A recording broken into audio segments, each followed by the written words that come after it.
Glass items ఇంత తక్కువకి కూడా ఉంటాయి అని నాకు ఇప్పుడే తెలిసింది. దీని ప్రైస్ జస్ట్ 250 రూపీస్ చూసినప్పుడు నేనైతే గ్లాస్ అస్సలు ఎక్స్పెక్ట్ చేయలేదు. హలో క్యూటీ, మనం సీక్రెట్ శాంటాకి రివ్యూ చేసిన ఈ టంబ్లర్ అనేది ఇప్పుడు రీల్స్ ఆఫర్ కింద ఎక్స్ట్రా డిస్కౌంట్ కి అయితే వచ్చేస్తుంది. ఈ రీల్స్ ఆఫర్ అనేది ఫర్ ద ఫస్ట్ 24 అవర్స్ వరకే ఉంటుంది.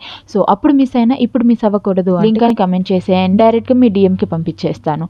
అండ్ టంబ్లర్ విషయానికి వస్తే చెప్పినట్టు 250 రూపీస్ కి నేనైతే అస్సలు ఎక్స్పెక్ట్ చేయలేదు ఇంత మంచి క్వాలిటీ. ప్యాకేజింగ్ కూడా చాలా టైట్ గా చేశారు. నాకు ఆల్మోస్ట్ 10 మినిట్స్ పట్టింది మొత్తం ఓపెన్ చేయడానికి. దీన్ని మనం iced coffee, cold coffee, juices కి యూస్ చేస్తే మంచి ఎస్థెటిక్ లుక్ వస్తుంది. సో మీరు కనుక కాఫీ లవర్స్ అయితే ఖచ్చితంగా దీన్ని గ్రాప్ చేస్తారు. దీని ఎయిర్ టైట్ క్యాప్ వల్ల లోపల ఉన్న బెవరేజెస్ కూడా స్పిల్ అవ్వవు. దీనికి ఇచ్చిన స్ట్రా అయితే చాలా సాఫ్ట్ గా ఉంది, సిలికాన్ మెటీరియల్ తో వచ్చింది కాబట్టి. చిన్నపిల్లలకి అయితే ఈ స్ట్రా చాలా బాగా నచ్చుతుంది, అంత సాఫ్ట్ గా ఉంది కాబట్టి. బట్ ఈ టంబ్లర్ తో ఇవ్వద్దు, ఎందుకంటే పగిలిపోతుంది. అండ్ స్ట్రా పెట్టే ఓపెనింగ్ కూడా క్లోజ్ చేయడానికి ఉంది, డస్ట్ లోపలికి వెళ్లకుండా ఉంటది. దీనికి క్యూట్ లుక్ ఇచ్చేది ఇక్కడ ఉన్న ఈ పాండా, చాలా క్యూట్ లుకింగ్ ఉంది. ఎస్థెటిక్ లుక్స్ ప్రిపేర్ చేసే వాళ్ళకి ఇది పర్ఫెక్ట్ గిఫ్ట్ అని నేనైతే చెప్తాను. లింక్స్ కోసం కమెంట్ చేసేయండి. అండ్ ఇలాంటి మరిన్ని గిఫ్ట్ ఐడియాస్ కోసం నా పేజ్ నైతే ఫాలో అయిపోండి. రేపు ఇంకొక గిఫ్ట్ ఐడియాతో కలుద్దాము. Okay, by cuties.